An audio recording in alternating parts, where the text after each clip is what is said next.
সবাইকে এই চ্যানেলে স্বাগত। পঞ্চায়েতের ইলেকশন নিয়ে বিভিন্ন সাংবিধানিক বিষয় আজকের ভিডিওতে আমরা তোমাদের বলবো। তবে তার আগে পঞ্চায়েতের কি কি কাজ সেটা একটু জেনে নিই। পশ্চিমবঙ্গে যে কোনো পঞ্চায়েতের যে কাজ বা কর্তব্য তাকে 4 ভাগে ভাগ করা যায়। যেমন অবশ্য পালনীয় কর্তব্য, মানে যে কাজগুলিকে পঞ্চায়েতকে নিয়মিত অবশ্যই করতে হয়। আর হলো আরোপিত কর্তব্য, অর্থাৎ উপর মহল বা হায়ার অথরিটি থেকে যখন যে অর্ডার আসে সেই অর্ডার হিসাবে পঞ্চায়েতকে কাজ করতে হয়। এছাড়া রয়েছে ইচ্ছাধীন কর্তব্য ও বিশেষ কর্তব্য, মানে কিছু কাজ থাকে যেগুলো পঞ্চায়েত চাইলে করতে পারে, না চাইলে নাও করতে পারে। আর বিশেষ কর্তব্য বলতে কখনো কখনো প্রয়োজন এই রকম কোনো কাজ বা উপরের ওই 3টে ক্যাটাগরিতে পড়ে না এই রকম কোনো কাজ, সেগুলি পঞ্চায়েতের বিশেষ কর্তব্যের ভিতর পড়ে। তো প্রথমেই দেখি যে এই সমস্ত কর্তব্যের ভিতরে কি কি রয়েছে। অবশ্য পালনীয় কর্তব্যে বলা আছে যে পঞ্চায়েতকে নিয়মিত জনস্বাস্থ্য সংরক্ষণ ও ময়লা নিষ্কাশনের ব্যবস্থা করতে হবে। এর জন্যই দেখা যায় যে প্রতিদিনই বিভিন্ন পাড়াতে বাড়ির নোংরা কালেক্ট করার জন্য গাড়ি আসে। আর মাঝে মাঝেই দেখা যায় যে বিভিন্ন আশাকর্মীরা বাড়ি বাড়ি গিয়ে সার্ভে করে যে সবার শরীর স্বাস্থ্য ঠিক আছে কিনা। আর একটা অবশ্য পালনীয় কর্তব্য হলো পানীয় জলের সরবরাহ করা, জলাধার পরিষ্কার ও জীবাণুমুক্ত রাখা, ম্যালেরিয়া, গুটি বসন্ত, কলেরা ও অন্যান্য বিভিন্ন মহামারী নিবারণের ব্যবস্থা করা, পাড়ায় পাড়ায় রাস্তাঘাট তৈরি, সেগুলির মেরামত ও সংরক্ষণ করা, গ্রাম থেকে ট্যাক্স ও খাজনা তোলা। এই ট্যাক্স তোলার ব্যাপারটা হলো যে কিছু কিছু জায়গাতে পঞ্চায়েতে ট্যাক্সের দায়িত্বে থাকা কর্মচারী মানে ট্যাক্স কালেক্টর বাড়ি বাড়ি গিয়ে কর ও খাজনা আদায় করে আসেন, কিন্তু বেশিরভাগ জায়গাতেই আমাদের কর ও খাজনা পঞ্চায়েতে গিয়ে জমা করে আসতে হয়। এছাড়া সমস্ত গ্রামের ও পঞ্চায়েতের তথ্য নিয়মিতভাবে হায়ার অথরিটিকে দেওয়াটাও পঞ্চায়েতের একটা অবশ্য পালনীয় কর্তব্য। এরকম আরো বিভিন্ন কর্তব্য রয়েছে। আরোপিত কর্তব্যগুলো হলো প্রাথমিক শিক্ষাদান, বৃত্তিমূলক শিক্ষাদান, সামাজিক শিক্ষাদান ও কারিগরি শিক্ষাদানের ব্যবস্থা করাটাও পঞ্চায়েতের একটি কাজ। এছাড়া গ্রামীণ স্বাস্থ্য কেন্দ্র, শিশু মঙ্গল কেন্দ্র, প্রসূতি সদন কেন্দ্র এগুলি স্থাপন করাটাও পঞ্চায়েতের আরোপিত কর্তব্যের ভিতর পড়ে। এছাড়া রয়েছে রুগ্ন ও অনাথদের খেয়াল রাখা ইত্যাদি। এই আরোপিত কর্তব্য বলতে বোঝায় হায়ার অথরিটি বিভিন্ন সময় পঞ্চায়েতকে কিছু কাজ করতে দেয় সেগুলি, অথবা পার্টিকুলার কিছু গ্রাম বা কিছু এলাকায় ওই সমস্ত কাজ করতে বলা হয়। এরপর যে কাজগুলি পঞ্চায়েতে নিজের ইচ্ছা মতো চাইলে করতে পারে সেগুলি হলো রাস্তাঘাটে আলোর ব্যবস্থা করা, বৃক্ষরোপণ করা ও সেগুলি সংরক্ষণ করা, বিভিন্ন জায়গাতে পুকুর ও কূপ খনন করা এবং সেগুলির সংরক্ষণ করা, বাজার, মেলা, হাট এই সমস্ত বিভিন্ন জিনিস স্থাপন ও সেগুলির নিয়ন্ত্রণ করা ইত্যাদি। আর পঞ্চায়েতের বিশেষ কর্তব্যে বলা আছে যে পঞ্চায়েতের অনুমতি ছাড়া যদি কেউ গ্রামে ঘর বাড়ি তৈরি করে সেক্ষেত্রে পঞ্চায়েত অবজেকশন জানাতে পারে, বা কোনো একজন ব্যক্তি যদি তার ব্যক্তিগত পুকুরও নোংরা করে সেক্ষেত্রেও পঞ্চায়েত ওই ব্যক্তিকে তার পুকুর পরিষ্কার করার আদেশ দিতে পারে। এইরকম আরো বিভিন্ন কিছু। এখন পঞ্চায়েতের এই ক্ষমতা ও কর্তব্যের ব্যাপারে সংবিধানের 243G নম্বর ধারাতে একটা বিষয় উল্লেখ রয়েছে। এখানে বলা আছে যে কোনো একটি রাজ্যের পঞ্চায়েতগুলির কি কাজ, ক্ষমতা ও কর্তব্য থাকবে সেগুলি ওই রাজ্যের বিধানসভা বা আইনসভা আইন তৈরির মাধ্যমে নির্ধারণ করে দেবে। আর সেই হিসাবেই লাস্ট 2006 সালে সংশোধন করা আইন অনুযায়ী পশ্চিমবঙ্গের ভেতর পঞ্চায়েতগুলির এই কর্তব্যের কথা বলা আছে। এখন পঞ্চায়েতের এলাকার ভেতর এই সমস্ত কাজ তো হবে, কিন্তু কোন গ্রামে কখন কি কাজ হবে, কিভাবে কাজ হবে এবং পঞ্চায়েতের আরো বিভিন্ন অ্যাডমিনিস্ট্রেটিভ কাজের ডিসিশনের জন্য প্রত্যেক মাসে মিনিমাম একটা করে পঞ্চায়েতে মিটিং হয়। আর এই মিটিং এ উপস্থিত থাকে পঞ্চায়েতের প্রধান, উপপ্রধান, সমস্ত গ্রামের সমস্ত পার্টের মেম্বার বা পঞ্চ বা প্রতিনিধিরা। এছাড়াও উপস্থিত থাকেন পঞ্চায়েতের বিভিন্ন সরকারি কর্মচারীরা, যেমন এক্সিকিউটিভ অফিসার, সহায়ক, ট্যাক্স কালেক্টর, সেক্রেটারি, নির্মাণ সহায়ক এরা। এই মিটিং এর সভাপতিত্ব করেন প্রধান বা সরপঞ্চ, তবে প্রধানের অনুপস্থিতিতে সভাপতিত্ব করে উপপ্রধান। আর প্রধান ও উপপ্রধান দুজনেই যদি অনুপস্থিত থাকে সেক্ষেত্রে বাকি মেম্বাররা যে কোনো একজনকে সিলেক্ট করে তাকে সভাপতিত্ব করায়। তবে পঞ্চায়েতের এই মিটিং করানোর জন্য কোরাম কন্ডিশন স্যাটিসফাই করাতে হয়। এক্ষেত্রে কোরাম হলো 1/3, মানে কোনো একটা পঞ্চায়েতের ভেতর সমস্ত গ্রামের সমস্ত পার্ট মিলিয়ে টোটাল যতজন মেম্বার আছেন তাদের 1/3 পঞ্চায়েতের ওই মিটিং এ উপস্থিত থাকতেই হবে, তবেই ওই মিটিং কন্টিনিউ হবে, নয়তো হবে না। এখন ধরলাম যে পঞ্চায়েতে কোনো একটা বিষয় নিয়ে আলোচনা হচ্ছে এবং আলোচনার শেষে ভোট করিয়ে ফাইনাল ডিসিশন নেওয়া হবে।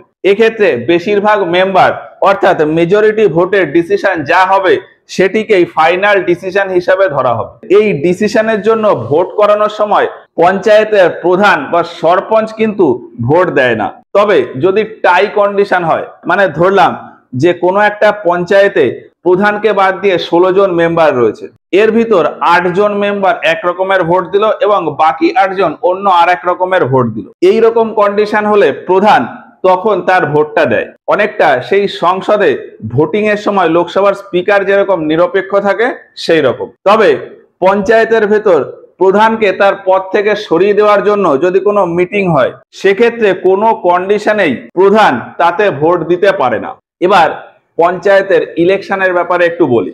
পশ্চিমবঙ্গে পঞ্চায়েত ভোটের সময় আমরা 3টে করে ভোট দিই। এই 3টে ভোট হলো গ্রাম পঞ্চায়েতের ভোট, পঞ্চায়েত সমিতির ভোট আর জেলা পরিষদের ভোট। একটা ছবির মাধ্যমে দেখি তাহলে আরো ভালো বুঝতে পারবো। একটা পঞ্চায়েতের আন্ডারে কিছু গ্রাম থাকে, আবার প্রত্যেকটা গ্রাম কিছু পার্ট বা ওয়ার্ডে বিভক্ত হয়। ধরলাম এইটা পুরোটা একটা পঞ্চায়েত এরিয়া। এই পঞ্চায়েত এরিয়াটা 7টা গ্রামে বিভক্ত। এই যে 1 2 3 4 5 6 আর এই 7। আবার ধরলাম যে এর ভিতর এই গ্রামটা 5টা পার্টে বিভক্ত, 1 2 3 4 5, এই 5টা পার্ট নিয়ে এই গ্রামটা। তাহলে গ্রাম পঞ্চায়েতের ভোটে যারা দাঁড়ায় তারা হলো এই প্রত্যেকটা পার্ট থেকে দাঁড়ায়, অর্থাৎ আমরা ভোট দিয়ে এই প্রত্যেকটা পার্ট থেকে এক একজন করে প্রতিনিধি বা মেম্বার নির্বাচন করি। ফলে এই গ্রামটার টোটাল ইলেক্টেড মেম্বার হবে 5 জন। এই গ্রামে ইলেক্টেড মেম্বার 5 জন। ঠিক একইভাবে ধরলাম এই গ্রামটা 3টে পার্টে বিভক্ত, এই গ্রামটা 6টা পার্টে, এই গ্রামটা 5টা পার্টে বিভক্ত, এই গ্রামটা 4টে পার্টে, এটা 5টা আর এটা 7টা পার্টে বিভক্ত। এইরকম ভাবে আছে। এবার যদি দেখি যে এই 7টা গ্রাম মিলিয়ে টোটাল পার্ট সংখ্যা হলো 35। এই যে এখানে 5টা, 3টে, 6টা, 5টা, 4টে, 5টা, 7টা, এই সবগুলো পার্টকে যোগ করে আসে 35। তার মানে এই 7টা গ্রাম মিলিয়ে টোটাল পার্ট সংখ্যা 35। তাহলে এই 7টা গ্রাম মিলিয়ে টোটাল প্রতিনিধি সংখ্যা কত হবে? টোটাল প্রতিনিধি বা মেম্বার সংখ্যা হবে 35 জন। এবার এই 7টা গ্রাম নিয়ে যেহেতু এই পুরো পঞ্চায়েত এলাকাটা মানে পুরো পঞ্চায়েতটা গঠন, তাহলে বলতে পারি যে ওই পঞ্চায়েতের ভিতরে টোটাল মেম্বার সংখ্যা বা সদস্য সংখ্যা হলো 35। তাহলে গ্রাম পঞ্চায়েতের নির্বাচনে এই পঞ্চায়েতের জন্য আমরা ভোট দিয়ে এই 35 জন মেম্বারকে নির্বাচিত করে পাঠালাম। এবার এই 35 জন তাদের নিজেদের ভিতরে ভোটিং করে এই পঞ্চায়েতের প্রধান বা সরপঞ্চ এবং উপপ্রধানকে নির্বাচন করে। তো আশা করি এই পঞ্চায়েতের প্রধান আর উপপ্রধানের নির্বাচনটা বোঝা গেল। এবার আসি পঞ্চায়েত সমিতির নির্বাচনে। এখানে যেরকম দেখলাম যে বেশ কয়েকটি গ্রাম মিলিয়ে টোটাল একটা পঞ্চায়েত তৈরি হয়েছে, ঠিক সেই রকমই এই পঞ্চায়েতের মতন বেশ কয়েকটি পঞ্চায়েত মিলিয়ে তৈরি হয় ব্লক বা ব্লক পঞ্চায়েত বা পঞ্চায়েত সমিতি। এখানে বোঝার সুবিধার্থে এই যে লাল কালার দিয়ে লিখেছি এটা হলো একটা পঞ্চায়েত এরিয়া, এইটাই হলো এই পুরো পঞ্চায়েত এরিয়া। শেপ হয়তো আলাদা, কিন্তু ধরলাম যে এই পঞ্চায়েত এরিয়া আর এই পুরো পঞ্চায়েত এরিয়াটা সেম, এর ভিতরেই এই পুরো সিস্টেমটা পড়ে।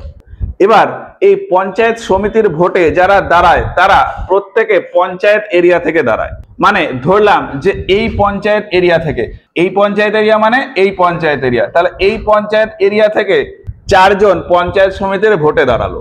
তাহলে আমরা ভোট দিয়ে তাদের ভেতর থেকে একজনকে এই পঞ্চায়েত এরিয়া মানে এই পঞ্চায়েত এরিয়া থেকে পঞ্চায়েত সমিতির সদস্য হিসাবে নির্বাচিত করে পাঠাবো। তাহলে কি হলো, এই পঞ্চায়েত এরিয়া বা এই পঞ্চায়েত এরিয়া, কি বললাম, এই পঞ্চায়েত এরিয়া থেকে একজন মেম্বার পঞ্চায়েত সমিতির সদস্য হিসাবে নির্বাচিত হবে। এবার এই ব্লকের ভিতরে টোটাল 8টা পঞ্চায়েত রয়েছে, এরকম 1 2 3 4 5 6 7 8, তাহলে এই ব্লকের ভেতরে 8টা পঞ্চায়েত রয়েছে, তার মানে এই পুরো ব্লকের ভেতর টোটাল পঞ্চায়েত সমিতির সদস্য হবে 8 জন। মানে কোনো একটা ব্লকের ভিতর যতগুলো পঞ্চায়েত থাকবে ওই ব্লক পঞ্চায়েত বা পঞ্চায়েত সমিতিতে ঠিক ততজনই পঞ্চায়েত সমিতির সদস্য হবে। তাহলে গ্রাম পঞ্চায়েতের ভোট আর পঞ্চায়েত সমিতির ভোট এটা তো বুঝলাম, কিন্তু আমরা আরো একটা ভোট দিই, সেটা হলো জেলা পরিষদের ভোট। এক্ষেত্রেও ঠিক একই রকম পার্টিকুলার একটি ব্লক থেকে কোনো ব্যক্তি ভোটে দাঁড়ায়। এবার ধরলাম যে এই ব্লক থেকে, এই ব্লকের ভেতর থেকে 7 জন ব্যক্তি ভোটে দাঁড়ালো জেলা পরিষদের ভোটে।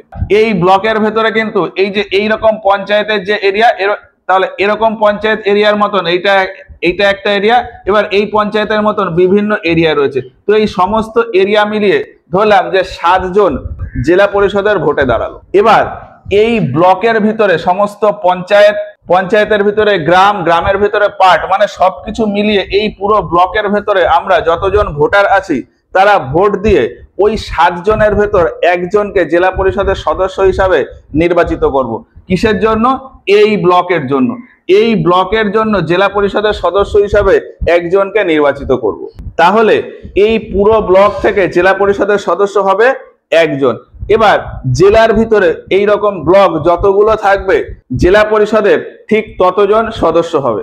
যেমন এখানে আমরা ছবি এঁকেছি যে এই জেলার ভিতরে টোটাল ব্লকের সংখ্যা হলো 11, 1 2 3 4 5 6 7 8 9 10 11। তাহলে এই ডিস্ট্রিক্টের ভেতর টোটাল 11টা ব্লক। এর ভেতর এই ব্লকটা হলো এই ব্লকটা, এর ভিতর এই যে লাল কালার দিয়ে এই ব্লকটা হলো এই ব্লকটা। তাহলে এই ব্লক থেকে একজন জেলা পরিষদের সদস্য হবে, তার মানে এই যে এই ব্লক থেকে একজন সদস্য। এবার এইরকম ব্লক আছে 11টা, তাহলে ডিস্ট্রিক্টের ভেতর 11টা ব্লক, মানে ওই জেলা পরিষদে, মানে এই জেলা পরিষদে টোটাল 11 জন সদস্য। আর এইভাবেই আমরা 3টে করে ভোট দিয়ে গ্রাম পঞ্চায়েত, পঞ্চায়েত সমিতি ও জেলা পরিষদের সদস্যদের নির্বাচিত করি। তো পঞ্চায়েতে কারা সদস্য হয়, কখন কি মিটিং হয়, পঞ্চায়েতে কেমন কি কাজ হয়, পঞ্চায়েতের ইলেকশন কিরকম ভাবে হয়, এটা তো বুঝলাম। এবার আসি এই পঞ্চায়েত বা পঞ্চায়েত সমিতি বা জেলা পরিষদ, এখানে কারা কারা মেম্বার হয়। এই যাদের আমি ইলেক্ট করলাম, মানে নির্বাচিত করে জেতালাম, তারা তো মেম্বার হবেই। এদের পাশাপাশিও পঞ্চায়েত, ব্লক পঞ্চায়েত আর জেলা পরিষদে আরো কিছু সদস্য থাকে। তো তারা কারা সেটা দেখি। এর আগে যেমন বলেছিলাম যে পঞ্চায়েতের ভিতরে মিটিং হবে পঞ্চায়েতের যারা মেম্বার হয় তাদেরকে নিয়ে, ঠিক সেই রকম পঞ্চায়েত সমিতিতেও মিটিং হয়, আবার জেলা পরিষদেও মিটিং হয়। তো পঞ্চায়েত সমিতিতে কারা সদস্য হয় সেটা প্রথমে দেখি। পঞ্চায়েত ভোটের সময় পঞ্চায়েত সমিতিতে ভোট দিয়ে আমরা যাদেরকে নির্বাচিত করি তারা এই পঞ্চায়েত সমিতির সদস্য হয়ে যায়। এই যে ইলেক্টেড মেম্বার্স, মানে আমরা পঞ্চায়েত সমিতির ভোট দিয়ে যাদেরকে জেতাই তারা বাই ডিফল্ট পঞ্চায়েত সমিতির মেম্বার হয়ে যায়। এছাড়া কি হয়, এই পঞ্চায়েত সমিতি মানে ব্লক কি হয়, বিভিন্ন পঞ্চায়েত নিয়ে গঠন হয়, ফলে ওই পঞ্চায়েতের যারা প্রধান হয় তারাও এই পঞ্চায়েত সমিতির সদস্য হয়ে যায়। এই যে প্রত্যেকটা পঞ্চায়েতের প্রধান, তার মানে পঞ্চায়েতের প্রধানরাও এই পঞ্চায়েত সমিতির সদস্য। তাহলে কারা হলো এই প্রত্যেকটা পঞ্চায়েতের প্রধানরা, আর আমরা যাদেরকে ভোট দিয়ে জেতালাম তারা। আর হলো যে এই ব্লকের ভিতরে যদি কোনো এমপি বা এমএলএ থাকে তারাও এই পঞ্চায়েত সমিতির সদস্য হয়ে যায়। সেটা কিরকম, ভারতের ভিতর যত এমপি রয়েছে বা কোনো একটি রাজ্যের ভিতর যতজন এমএলএ রয়েছে তারা কোনো না কোনো ব্লকের আন্ডারে আসেন বা কোনো না কোনো মিউনিসিপ্যালিটির আন্ডারে আসেন। তো মিউনিসিপ্যালিটির আন্ডারে হলে মিউনিসিপ্যালিটিতে চলে যাবে, আর ব্লকের আন্ডারে হলে তারা এই পঞ্চায়েত সমিতির বাই ডিফল্ট সদস্য হয়ে যাবে। যেমন এই যে এই ব্লকের ভিতরে হয়তো একজন ব্যক্তি আছে যিনি পশ্চিমবঙ্গের এমএলএ, তাহলে তিনি বাই ডিফল্ট ওই পঞ্চায়েত সমিতির সদস্য। এছাড়াও কোনো একজন ব্যক্তি, মানে এই ব্লকের ভিতর কোনো একজন ব্যক্তি যিনি জেলা পরিষদের নির্বাচনে দাঁড়িয়েছিলেন এবং সেখানে জিতে গেছেন, তাহলে এই ব্লক থেকে কোনো একজন ব্যক্তি যদি জেলা পরিষদের সদস্য হয় তিনিও এই পঞ্চায়েত সমিতির বাই ডিফল্ট একজন সদস্য। এবার এই পঞ্চায়েত সমিতির যখন মিটিং হয় তখন এই মিটিং এ এই মেম্বাররা প্রত্যেকেই থাকেন, মানে এই সদস্যরা প্রত্যেকেই থাকেন। তবে হ্যাঁ, এমপি এমএলএ এরা নাও থাকতে পারেন, কিন্তু বাকি যারা মেম্বার রয়েছেন, মানে আমরা যাদেরকে ইলেক্ট করছি, মানে নির্বাচিত করে পাঠাচ্ছি, তারা থাকবে, প্রত্যেকটা পঞ্চায়েতের প্রধানরা থাকবে, আর এই ব্লক থেকে কোনো একজন ব্যক্তি যদি জেলা পরিষদের সদস্য হয় তিনি থাকবেন, তারা এই পঞ্চায়েত সমিতির মিটিং এ থাকবে।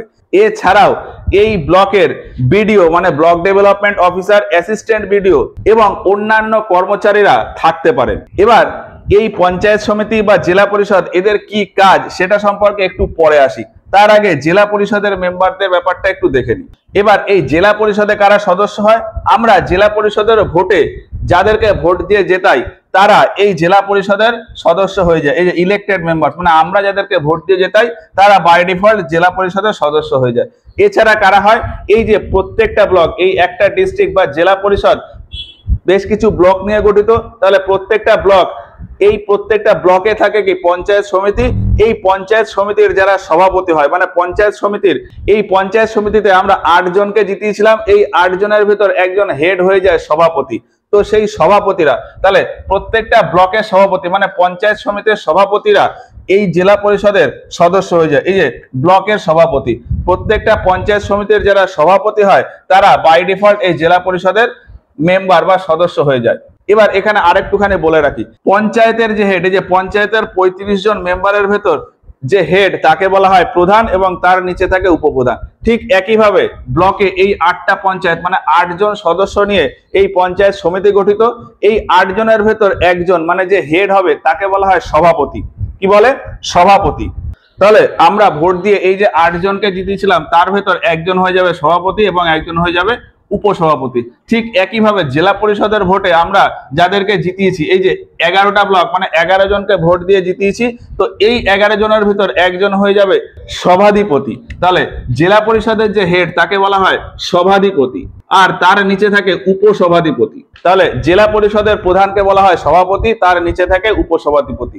পঞ্চায়েত সমিতির প্রধানকে বলা হয় সভাপতি, তার নিচে থাকে উপসভাপতি। তাহলে এই যে জেলা পরিষদ, এই জেলা পরিষদে আমরা যাদেরকে নির্বাচিত করে পাঠাবো তারা তো মেম্বার হবেই, আর তার সাথে সাথে এই সভাপতিরা প্রত্যেকটা ব্লকের যারা সভাপতি তারাও এই জেলা পরিষদের সদস্য হয়ে যায়। আর কারা হয়? এই জেলার ভিতর যে এমপি বা এমএলএরা থাকেন, এই জেলার ভিতর যে কোনো এমপি বা এমএলএ যদি বসবাস করেন বা তারা যদি এই ডিস্ট্রিক্টের নিবাসী হয় তাহলে তারা বাই ডিফল্ট এই জেলা পরিষদের সদস্য হয়ে যায়। আমাদের দেশের ভেতর এমপিরা বা যে কোনো রাজ্যের কোনো এমএলএ কোনো না কোনো ডিস্ট্রিক্টে থাকেন, তো সেই ডিস্ট্রিক্টের যে জেলা পরিষদ, সেই জেলা পরিষদে সেই এমপি বা এমএলএরা বাই ডিফল্ট মেম্বার হয়ে যায়। আর কারা হয় মেম্বার? এই ডিস্ট্রিক্টের ভিতর ব্লক তো আছে, এই ব্লকের সাথে সাথে কিছু মিউনিসিপ্যালিটি বা পৌরসভা থাকে। তাহলে যতগুলো পৌরসভা থাকে সেই পৌরসভার চেয়ারম্যান, পৌরসভার যারা চেয়ারম্যান হয় তারাও এই জেলা পরিষদের সদস্য। তারাও কি হয়? তারাও এই জেলা পরিষদের সদস্য। তো এই হচ্ছে জেলা পরিষদের সদস্যরা। আর কি এই জেলা পরিষদের যখন মিটিং হবে তখন এই জেলা পরিষদে যখন মিটিং হবে তখন কারা থাকবে? তখন এই মেম্বাররা থাকবে। এই যে আমরা জেলা পরিষদের ভোট দিয়ে যাদেরকে জেতাচ্ছি, যেমন এই ডিস্ট্রিক্টের ভেতর 11টা ব্লক মানে 11 জন জেলা পরিষদের সদস্য, তারা হচ্ছে নির্বাচিত মেম্বার। আর এই 11টা ব্লক থেকে 11 জন সভাপতি আসে, তো সেই 11 জন সভাপতি এর মেম্বার। আর কি ধরলাম এই ডিস্ট্রিক্টের ভেতরে 3 জন এমএলএ রয়েছে, একজন এমপি রয়েছে, তাহলে সেই 3 জন এমএলএ আর একজন এমপি তারাও এই জেলা পরিষদের সদস্য। আর এই ডিস্ট্রিক্টের ভিতর হয়তো 7টা পৌরসভা আছে, তাহলে ওই 7টা পৌরসভার 7 জন চেয়ারম্যান তারা এই জেলা পরিষদের মিটিং এ থাকবে, এরা এই জেলা পরিষদের মিটিং এ থাকবে। আর কারা থাকতে পারে এই মিটিং এ? এই জেলার যে ডিএম মানে district magistrate, ADM assistant district magistrate বা অন্যান্য অফিসাররা থাকতে পারেন। তো এই পঞ্চায়েত সমিতি আর জেলা পরিষদ এদের সদস্য বা মেম্বারের ব্যাপারে আশা করি বোঝা গেছে। এবার দেখি এই জেলা পরিষদ ও পঞ্চায়েত সমিতির কি কাজ। এই জেলা পরিষদ বা পঞ্চায়েত সমিতি বা গ্রাম পঞ্চায়েত, এখানে 2 রকমের লোক থাকেন। প্রথমত আমরা যাদেরকে ভোট দিয়ে পাঠাই মানে নির্বাচিত করে পাঠাই তারা, এবং সরকারি কর্মচারী ও অফিসাররা। এখন কেন্দ্র বা রাজ্যের আইনসভা থেকে গ্রাম বা শহর বা ব্লক বা জেলার জন্য যে সমস্ত প্রকল্প বা স্কিম বা কাজের অর্ডার আসে, সরকারি কর্মচারীদের দায়িত্ব সেই কাজ বা প্রকল্প বা স্কিমের বাস্তবায়ন করা। কিন্তু ওই সরকারি কর্মচারী ও অফিসাররা যেহেতু ওই এলাকার নিবাসী হয় না বা তারা যেহেতু ওই এলাকা সম্পর্কে খুব একটা অবগত নয়, তাই তারা জেলা পরিষদ, পঞ্চায়েত সমিতি বা গ্রাম পঞ্চায়েতের সদস্যদের সাথে আলোচনা করেন যে কিভাবে ওই গ্রাম, শহর, ব্লক বা জেলার ভেতর ওই প্রজেক্টটা বা ওই স্কিম বা ওই প্রকল্পের বাস্তবায়ন করা যায়। একটা উদাহরণ দিয়ে তাহলে খুব ভালো বোঝা যাবে। ধরলাম রাজ্যের আইনসভা একটা প্রকল্প নিয়ে এলো, শিক্ষার আলো, এবং এই স্কিমে বলা হলো যে বিভিন্ন গ্রামে জনসংখ্যার ভিত্তিতে বিভিন্ন জায়গায় একটা করে শিক্ষা কেন্দ্র স্থাপন করা হবে এবং বিনামূল্যে প্রাথমিক বা বেসিক শিক্ষা প্রদান করা হবে। গ্রামের যে সমস্ত মানুষ, সে বাচ্চা থেকে বুড়ো হোক, যারা শিক্ষিত নয় বা এই প্রাথমিক শিক্ষা গ্রহণ করতে চায়, তারা ওই শিক্ষা কেন্দ্রে ভর্তি হতে পারে। এবং এখানে আরো বলা হলো যে এই শিক্ষা কেন্দ্রে শিক্ষক হিসাবে কারা নিযুক্ত হবে সেটা প্রত্যেকটা ব্লকের যে বিডিও অফিসার আছেন, তিনি তার রিজিয়ন বা তার এলাকা থেকে নিজের মতন করে ঠিক করবে। এবার এই স্কিমটার বাস্তবায়নের জন্য রাজ্যের আইনসভা একটা অর্ডার জারি করবে এবং সেটা প্রত্যেকটা জেলার ডিএম কে ফরওয়ার্ড করে দেবে, মানে প্রত্যেক জেলার ডিস্ট্রিক্ট ম্যাজিস্ট্রেটকে ওই অর্ডারটা পাঠিয়ে দেবে। এবার ডিএম এর দায়িত্ব হলো তার জেলাতে এই প্রকল্প বা স্কিমের বাস্তবায়ন করানো। এবার বাস্তব সিচুয়েশনটা এরকম যে কোনো একটা পার্টিকুলার জেলার ভেতরে প্রত্যেকটা গ্রাম বা প্রত্যেকটা অঞ্চলেই কিন্তু এরকম শিক্ষা কেন্দ্র খোলার কোনো প্রয়োজন নেই, কারণ জেলার ভিতরে এরকম অনেক গ্রাম থাকে যেখানের মানুষজন অলরেডি শিক্ষিত। এই অবস্থায় কোন গ্রামে বা কোন এলাকায় এই স্কিম চালু করা প্রয়োজন বা কতটা প্রয়োজন, আদৌ প্রয়োজন কিনা, সেটা ওই এলাকার যে মেম্বার বা প্রতিনিধি বা পঞ্চ রয়েছেন তারাই ভালো বলতে পারবেন। আবার ডিএম এর সাথে যেহেতু মেম্বার বা পঞ্চদের ডাইরেক্ট কোনো যোগাযোগ নেই, তাই ডিএম এই কাজের বিষয়টা জেলা পরিষদের সভাধিপতিকে ফরওয়ার্ড করে দেন এবং তাকে এই স্কিমের ইমপ্লিমেন্টেশনের দায়িত্ব দেন। এখন এই সভাধিপতি জেলা পরিষদের মিটিং ডেকে বা জেলা পরিষদের মিটিং এর সময় এই বিষয়টাকে তুলে ধরেন। ফলে এই জেলা পরিষদের যত সদস্য থাকেন এবং প্রত্যেকটা ব্লকের যারা সভাপতি থাকেন, তারা প্রত্যেকেই এই বিষয়টা নিয়ে অবগত হয়ে যান। এরপর এই পঞ্চায়েত সমিতির সভাপতিরা পঞ্চায়েত সমিতির মিটিং এ এই বিষয়টা আলোচনা করেন এবং সেই আলোচনায় যেহেতু পঞ্চায়েত সমিতির সমস্ত সদস্যরা উপস্থিত থাকে, ফলে পঞ্চায়েত সমিতির সদস্যরা ওই স্কিমটা নিয়ে অবগত হয়ে যায়। আর এর পাশাপাশি এই পঞ্চায়েত সমিতির মিটিং এ প্রত্যেকটা গ্রামের প্রধানরাও থাকেন, ফলে প্রত্যেকটা গ্রামের প্রধানরাও এই স্কিম সম্পর্কে অবগত হয়ে যান। তারপর গ্রামের প্রধানরা পঞ্চায়েতের মিটিং এ গ্রামের যারা মেম্বার আছে তাদেরকে এই স্কিমের সম্পর্কে বলে এবং আলটিমেটলি সবাই এই স্কিমটা সম্পর্কে অবগত হয়ে যায়।